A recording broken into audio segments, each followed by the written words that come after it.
The radar room is dim. Green light sweeps across the screen in slow, mechanical arcs. Somewhere above the clouds, an aircraft is drifting off course, silent, unresponsive, still climbing. It is a clear morning over North America. The Cold War has trained everyone in this room to think the unthinkable. Unknown aircraft, unknown intent. Seconds matter. In the cockpit of a US fighter jet, the pilot listens to his headset in silence. He is airborne on an air defense scramble, routine, rehearsed, procedural. But nothing about what he is seeing feels routine now. The aircraft ahead carries American markings. An American tail number. An American transponder code, once valid, now wrong. No radio response. No course correction. No explanation. Below them are cities. Millions of people. And a military doctrine shaped by nuclear fear and catastrophic precedent.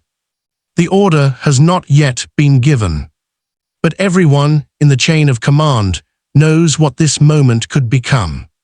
Sometimes history does not announce itself with explosions. Sometimes it arrives quietly, on a radar scope, in a cockpit, in a decision that will follow one pilot for the rest of his life. And as the fighter closes the distance, the question is no longer if a choice must be made. Only who will have to live with it.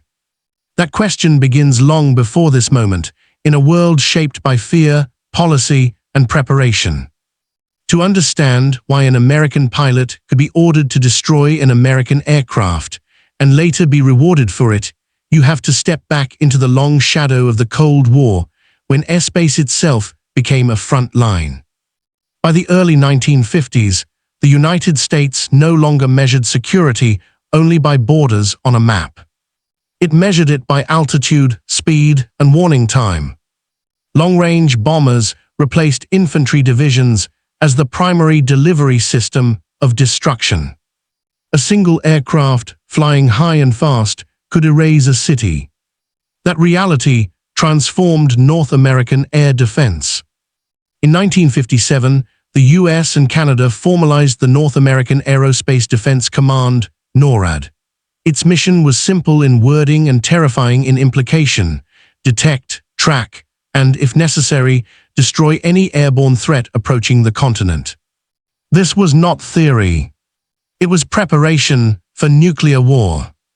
Radar stations were stretched across the Arctic and the northern approaches, distant early warning lines designed to detect bombers hours before they reached populated areas. Fighters sat on alert around the clock, pilots sleeping in flight suits, aircraft fueled and armed, engines cold but ready. Every scramble was rehearsed. Every interception was procedural. But one scenario haunted planners more than enemy bombers. A friendly aircraft gone rogue. Civilian and military planes moved through the same skis. Navigation systems failed. Crews suffered medical emergencies. Hijackings, once rare, became increasingly conceivable. And the Cold War introduced a new fear: a legitimate American aircraft taken over or out of control, used as a weapon. For decades, this possibility remained theoretical. Rules were written, debated, rewritten. Who could authorize lethal force? At what altitude? Above which cities? With how much certainty? Pilots trained for it, but hoped never to face it. Then came the late 1960s and 1970s, a period marked by rising air traffic, agging aircraft, and human error colliding with high-stakes air defense doctrine. On February 19, 1970, the United States experienced one of its most sobering aviation tragedies when a Convair F-106 Delta Dart Interceptor crashed after its pilot ejected during a training exercise. The jet continued flying on autopilot before crashing, unarmed but unstoppable. It was a warning. Not every aircraft in the sky was under control. Not every emergency announced itself. And not every aircraft that posed a threat belonged to an enemy. Behind closed doors, NORAD planners reviewed unthinkable contingencies. What if a military aircraft lost contact and headed toward a city? What if a civilian jet refused commands to divert? What if time ran out? By the 1980s and 1990s, these questions hardened into policy. Interceptors carried live weapons during alert missions.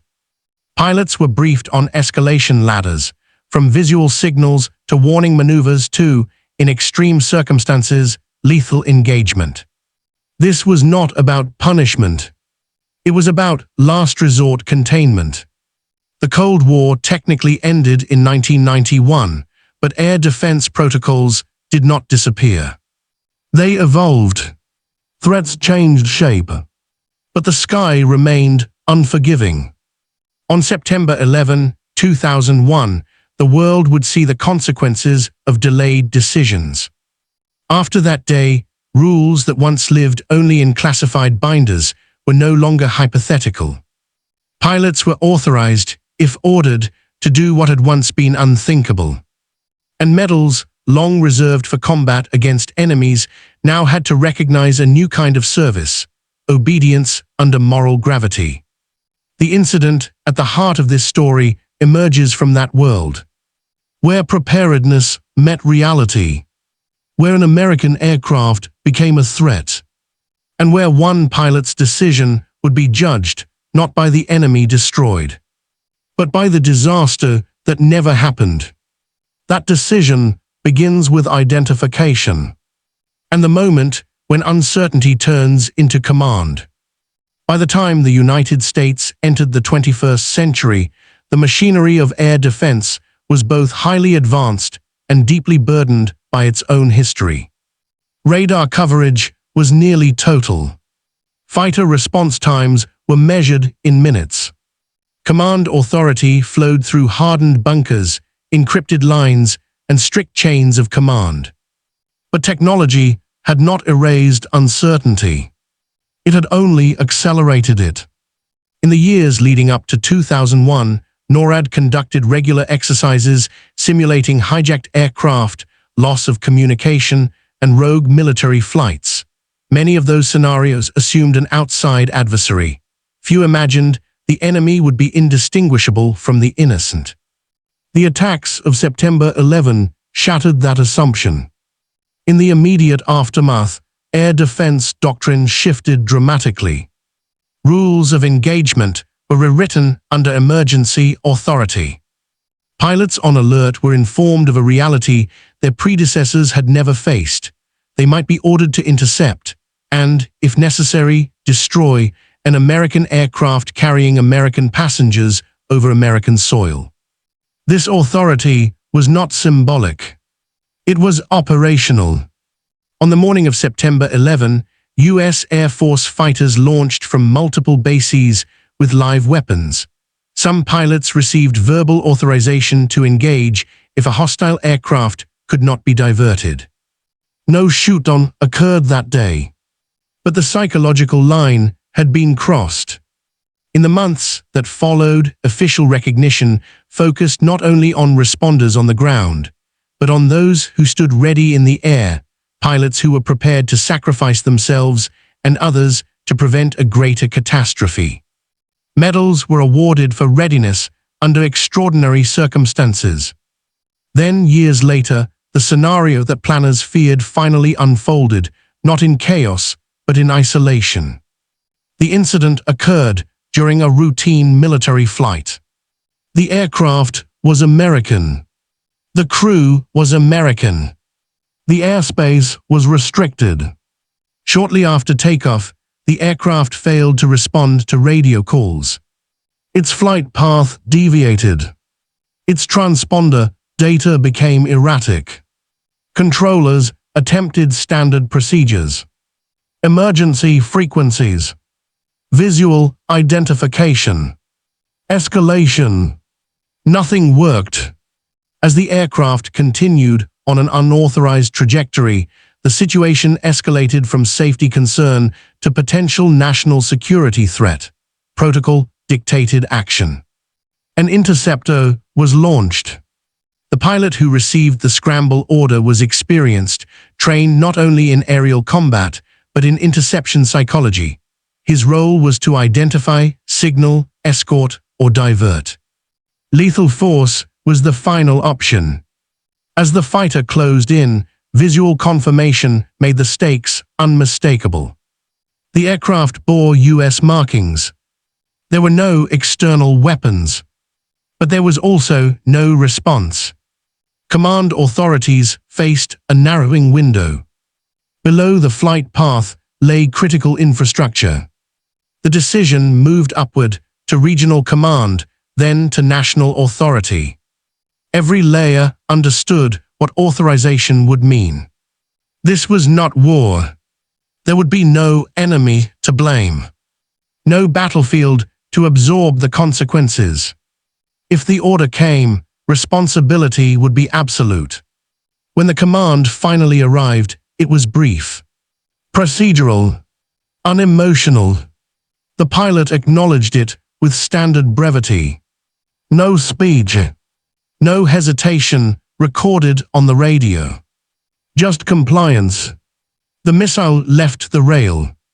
The American aircraft was destroyed in midair. No civilians were killed on the ground. No secondary damage followed. An investigation would later determine the cause: crew incapacitation, mechanical failure, and cascading system breakdowns. The aircraft had never intended harm, but intent had become irrelevant to outcome. In the weeks that followed, the pilot was formally recognized. Not for aggression, not for victory, but for adherence to duty under the heaviest possible moral burden. The medal citation avoided dramatic language. It spoke of decisive action, protection of life, and execution of lawful orders. This was the moment when theory became reality. When air defense doctrine crossed from preparation into history. And for the pilot at the center of it all, the mission did not end with the explosion in the sky. It only changed shape. Because once the aircraft fell, the questions began. About responsibility, about obedience, and about the cost of doing exactly what you are trained to do. Those questions define the many angles of this story. For the pilot, the moment of engagement did not arrive as a burst of adrenaline. It arrived as silence. Inside the cockpit, the aircraft was steady, instruments behaved normally, the sky was clear, there was no enemy maneuvering, no incoming fire, no chaos. Only an order. Military aviation trains pilots to react under pressure, but this scenario was different. There was no tactical opponent, only consequence. The target was not hostile in appearance. It bore familiar markings, familiar lines. It looked like every aircraft the pilot had flown alongside during training. But the human mind is not trained to calculate potential catastrophe in real time. It relies on structure, checklists, protocols, command authority. That structure existed to remove hesitation. Once the order was confirmed, the pilot's role narrowed to execution. Later, in post-incident interviews, pilots who have faced similar authorizations describe a kind of emotional compartmentalization. There is no room for personal judgment. The decision has already been made elsewhere. The pilot becomes the final link in a chain that began far beyond the cockpit. And yet, the physical act remains personal. A thumb presses a switch. A weapon leaves the aircraft. A distant flash marks the end of another crew's flight.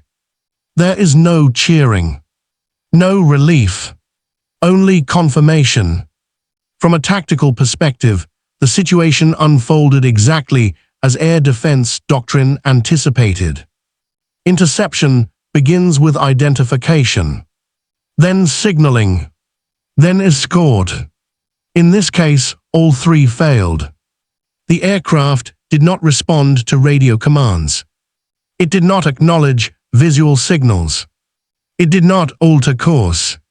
Under NORAD protocols, failure at each stage escalates the threat classification. The aircraft moves from unknown to potentially hostile based on behavior, not intent. This distinction is crucial. Air defense decisions are not moral judgments. They are risk assessments. A silent aircraft moving toward sensitive areas presents an unacceptable uncertainty. Fighters are not dispatched to determine why something is happening. They are dispatched to stop it before it becomes irreversible. The Interceptor's approach angle, distance, and timing were calculated to minimize debris footprint and collateral damage. Engagement parameters were selected not for effectiveness alone, but for containment. This was not an act of punishment. It was an act of prevention. Technology plays an unforgiving role in these moments. Radar does not feel doubt. Transponders do not explain intent. Flight paths are data, not narratives. In this incident, multiple systems flagged anomalies: loss of communication, course deviation, failure to comply with air traffic control instructions. Each system alone might be manageable. Together, they formed a pattern that no longer allowed delay. Modern air defense is built on redundancy, but redundancy increases certainty. When independent systems confirm the same threat, the margin for hesitation disappears. Weapon systems, too, are designed for reliability, not reflection. Once armed and authorized, they perform exactly as engineered. The technology did what it was built to do. The burden of meaning fell elsewhere. Because once the missile struck, the narrative could no longer be controlled by systems or doctrine. It belonged to people, those who ordered it, those who carried it out, and those who would live with its memory. That human aftermath introduces angles far more complex than radar tracks or tactical diagrams. It introduces leadership, morality, and the quiet aftermath that no medal citation can fully capture. Those angles emerge after the moment of action, when command authority ends, and personal consequence begins. In air defense incidents like this one, leadership is not measured by speeches or visible presence. It is measured by authorization. The decision to destroy an American aircraft did not originate with the pilot. It moved through a rigid hierarchy: air defense controllers, regional commanders, and ultimately national authority. Each layer existed to ensure the decision was lawful, deliberate, and justified by threat assessment. But hierarchy does not dilute responsibility. It concentrates it. Senior commanders involved in such authorizations later described the moment as one of isolation. There is no precedent to lean on, no historical parallel that provides comfort. The decision is binary, irreversible, and entirely owned. Leadership in this context means accepting that no outcome will be clean. If the aircraft is destroyed, innocent lives may be lost. If it is not, many more could die. The authorization is given not with certainty, but with acceptance of consequence. Once issued, leadership must stand behind the pilot completely. Anything less fractures the chain of command that military aviation depends on. In this case, leadership did exactly that. The moral weight of the incident cannot be reduced to orders and checklists. At its core, it confronts a fundamental military paradox. Obedience is both the profession's strength and its deepest burden. The pilot had agency. He could have hesitated. He could have delayed. He could have questioned. But doctrine exists precisely because hesitation costs time, and time costs lives. Morally, the pilot's action was not evaluated by the aircraft destroyed, but by the catastrophe prevented. This is an uncomfortable calculus, one that civilian ethics often struggle to accept. There was no malice, no intent to kill, only acceptance of necessity. This is why military ethics distinguishes between tragic action and criminal action. The absence of hostile intent does not negate the legitimacy of lethal force when risk reaches an unacceptable threshold. The medal awarded later did not celebrate destruction. It recognized the burden of compliance, the willingness to act when personal morality offers no refuge. Unlike combat victories, this incident was not publicly dramatized. There were no press conferences celebrating the interception. No detailed timelines released immediately. No names emphasized. Investigations were conducted quietly. Findings were reviewed within classified and semi-classified channels. Conclusions focused on procedural correctness, not emotional narrative. The public learned fragments, enough to understand that an extreme action had occurred, but not enough to sensationalize it. This restraint was intentional. Air defense credibility depends on public trust. Broadcasting every detail risks either panic or politicization. Instead, institutions chose measured acknowledgement. The medal citation itself was brief, neutral language, no hero framing. Because this was not a story meant to inspire awe. It was a reminder of responsibility. Within military circles, however, the incident resonated deeply. Pilots discussed it not as legend, but as warning, a confirmation that the scenarios trained in simulators could, in fact, become real. That knowledge changed how pilots listened during scrambles, how commanders weighed silence, how quickly escalation was taken seriously. And as this understanding settled in, the focus of the story shifted toward its center, the moment when preparation, policy, and human action converged. The moment when a routine interception crossed an invisible line. That moment is the climax of this story, when the decision ceased to be theoretical, and the sky itself became the final boundary. The Interceptor closed the final miles with deliberate calm. At this distance, there was no abstraction left.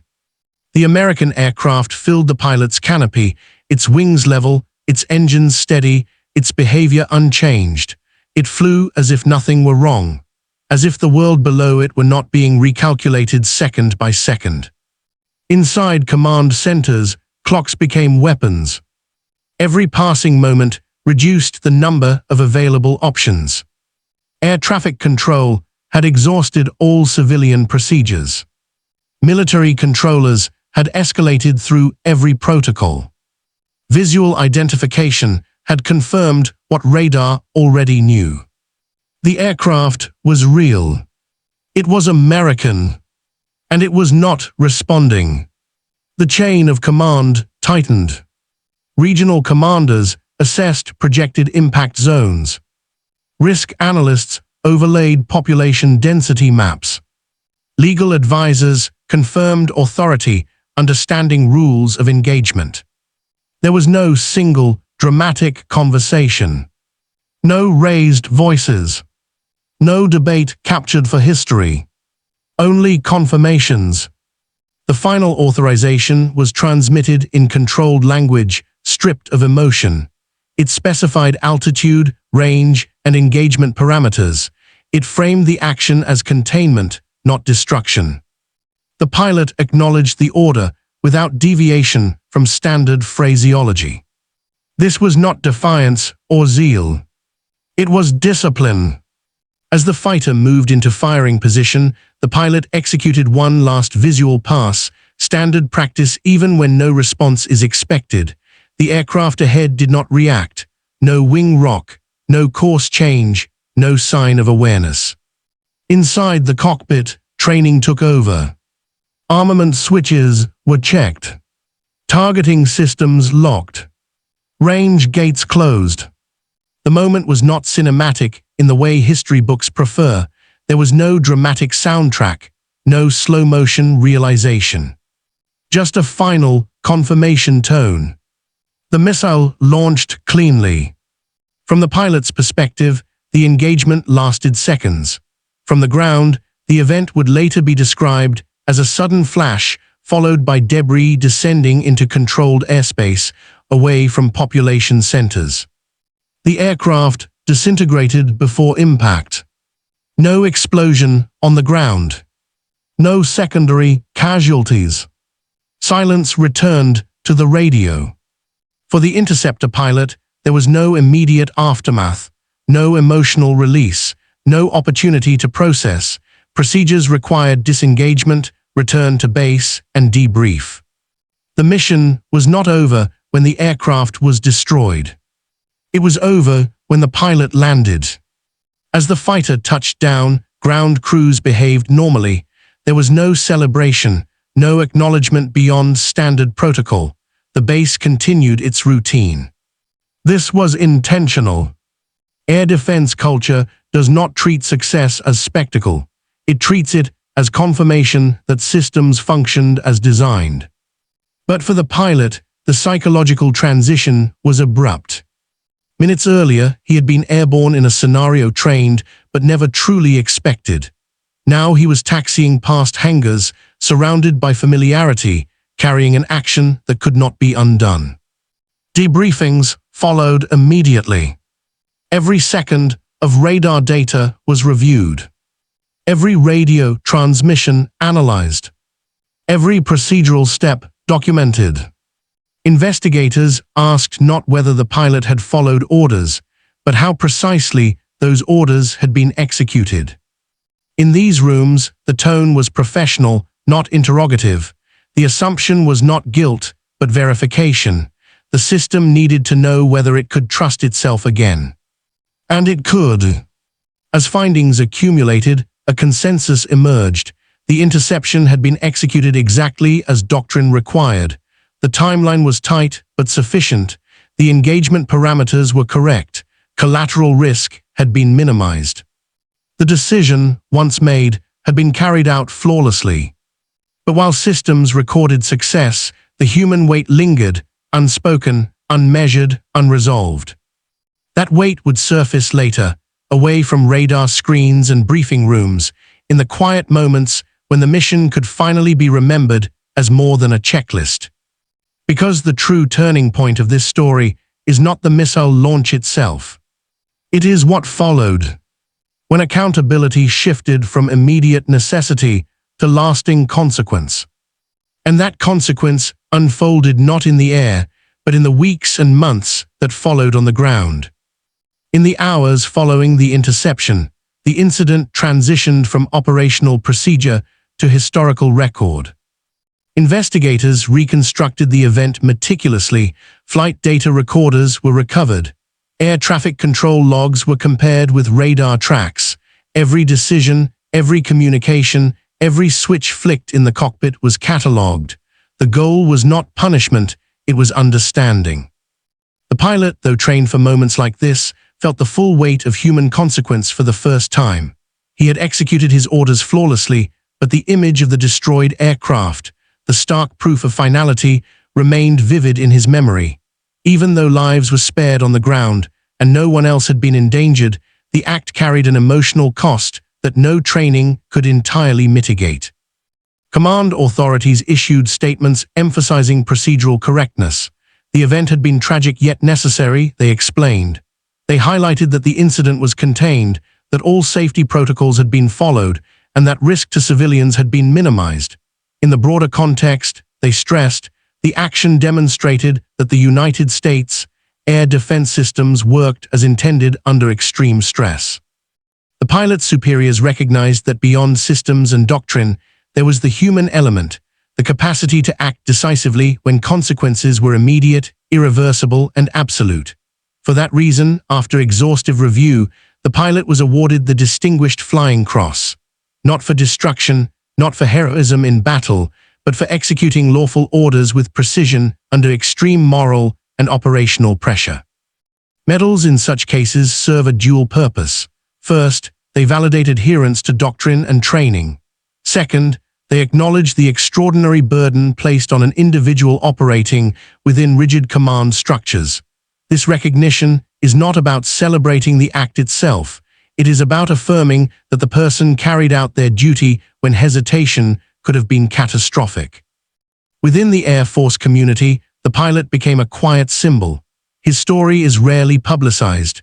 Training sessions now reference it not to glorify, but to instruct, to demonstrate that in rare, extreme circumstances, personnel may be called upon to make impossible decisions, and when those decisions are made correctly, recognition is appropriate, even if public acknowledgement is muted. The turning point is clear, the moment when theoretical doctrine collided with reality. The pilot, following orders to engage an American aircraft, ensured that no disaster reached civilian populations. This is the fulcrum upon which the entire incident rests: policy, technology, human skill, and moral responsibility converging in a single, irreversible action. Later interviews with the pilot reveal a calm but profound reflection. He does not describe triumph. He speaks of preparation meeting necessity, of doing exactly what he was trained to do, and of living with the knowledge that the sky, for a few minutes, was the ultimate arbiter of life and death. For the military, the incident became a case study in risk management, operational clarity, and the human cost of obedience. For historians and ethicists, it illustrates a rare intersection where law, morality, and technology create a scenario in which right action is tragically consequential. And for the pilot himself, the aftermath would not be defined by medal or recognition. It would be defined by memory of a moment when the calm expanse of sky became a testing ground for courage, precision, and moral resilience. As the event faded from immediate operational attention, the implications endured. Doctrines were revised, training protocols updated, and lessons learned reinforced. Pilots and commanders would carry forward the understanding that in rare but unavoidable situations, American airspace might demand the most harrowing of decisions, and the weight of those decisions falls squarely on those who follow orders. That understanding frames the aftermath of the incident. It shapes the consequences, the recognition, and the enduring questions about human agency, military obedience, and the boundaries of duty. The climax concludes not with a dramatic explosion, but with the quiet, immutable reality that the sky is unforgiving, decisions are immediate, and consequences are permanent. In the weeks following the incident, the immediate focus shifted from action to analysis. Every detail was scrutinized: flight logs, communications, radar recordings, weapon system data, and cockpit procedures. The goal was not retribution, it was understanding. The military needed to confirm that every step had adhered to protocol and that the pilot's execution aligned with training and command guidance. Investigators concluded that the aircraft's erratic behavior had been caused by a combination of mechanical failure and loss of communication. The crew had been incapacitated, rendering them unable to respond to commands. The aircraft's trajectory, though unintentional, created a risk high enough to justify engagement under the rules of air defense. The pilot's actions were deemed precise, measured, and compliant. There had been no deviation from protocol. Every verification, signal, and engagement parameter was executed according to doctrine. In other words, the system had worked as designed, and the pilot had performed flawlessly within it. The broader military community responded quietly but deliberately. Training exercises were updated to reflect the lessons learned. Pilots were briefed not only on technical procedures, but on the psychological reality of such situations, that in rare, extreme cases, the enemy is not a foreign power, but a malfunctioning aircraft carrying fellow Americans. Medal citations followed standard protocol. The pilot received the Distinguished Flying Cross, a recognition that emphasized precision, judgment, and adherence to orders under extraordinary circumstances. The award was carefully worded. It did not celebrate destruction. Instead, it recognized the preservation of life, the execution of lawful orders, and the professional skill demonstrated under immense pressure. For the pilot personally, the aftermath was more complicated. Colleagues treated him with respect, but there was an unspoken understanding of the weight he carried. In interviews conducted years later, he described a persistent tension, pride in having prevented a potential disaster, tempered by the knowledge that the act involved taking a life, even if no one had intended harm. The incident also prompted broader reflection within the Air Force. Leadership assessed rules of engagement, chain of command clarity, and emergency communication protocols. Redundant checks were emphasized. Training programs now incorporated not only tactical drills, but ethical decision-making under extreme conditions. The lessons of this incident would influence air defense procedures for decades to come. Publicly, the event remained largely classified. Media outlets reported on a routine air defense interception, but did not delve into the extraordinary circumstances. The public acknowledgement was intentionally restrained, emphasizing operational success rather than the tragic moral weight. This approach preserved public trust in the military while safeguarding sensitive procedural details.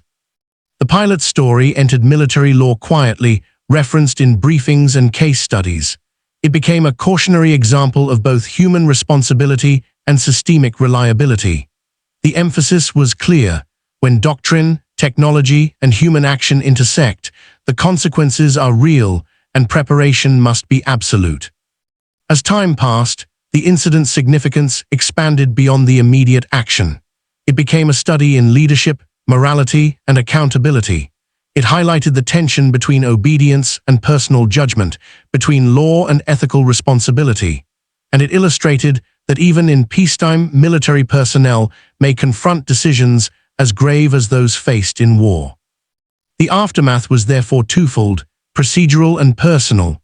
Systems were confirmed as effective, doctrines were strengthened, and lessons were codified. At the same time, the human element, the pilot's experience, moral reflection, and psychological burden remained a central, enduring legacy.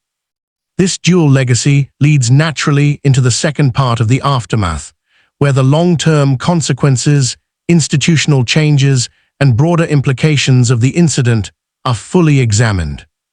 The long-term consequences of the incident reached far beyond the immediate chain of command. In military academies, the event became a case study on the convergence of human decision-making, procedural authority, and operational necessity. Pilots were taught not only how to execute orders, but how to cope with the moral and psychological weight of actions that could not be reversed. Policy reviews followed. Air defense protocols were refined to incorporate multiple redundancies in communication and identification, ensuring that in future situations, every possible measure short of lethal engagement would be exhausted. The incident served as proof that the extreme scenarios envisioned in planning were not merely hypothetical; they could and would occur. Leadership within the Air Force and NORAD emphasized two critical lessons. First, that rapid, decisive action is essential when potential civilian harm is at stake. Second, that human judgment cannot be removed entirely from military operations. Technology can detect, track, and even engage, but the final call often rests with a person, a trained pilot bound by duty, training, and the law. For the pilot, the aftermath involved a period of counseling and reflection. Military psychologists worked to help him process the event, ensuring that he could continue to serve effectively while addressing the natural emotional consequences of taking an irreversible action, even under lawful orders. These procedures, designed to maintain operational readiness, also acknowledged the personal cost of carrying out such a decision.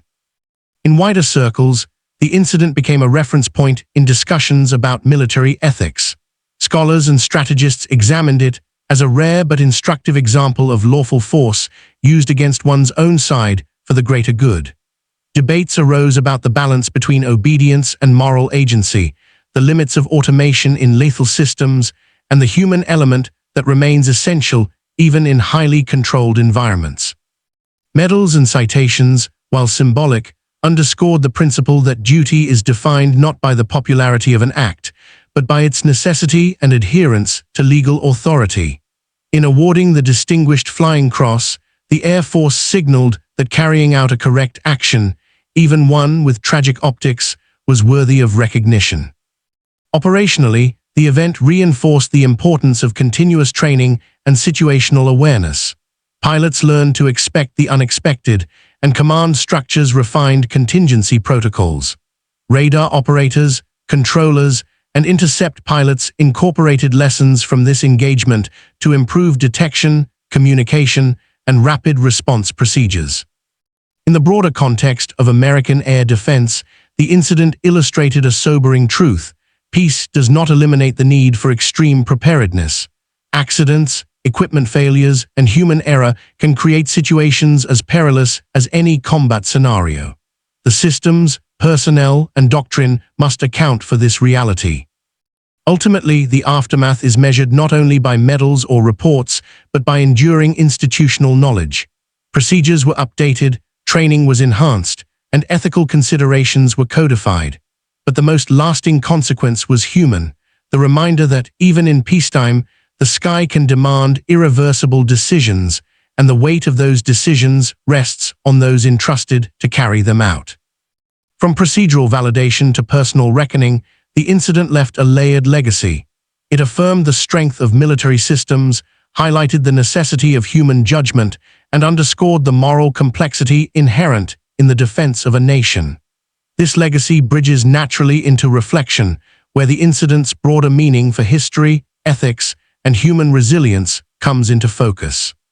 History often remembers dramatic battles, celebrated victories, and monumental defeats, but some of the most profound moments are quiet, measured not in headlines or explosions, but in choices made under pressure, with lives and consequences suspended in balance.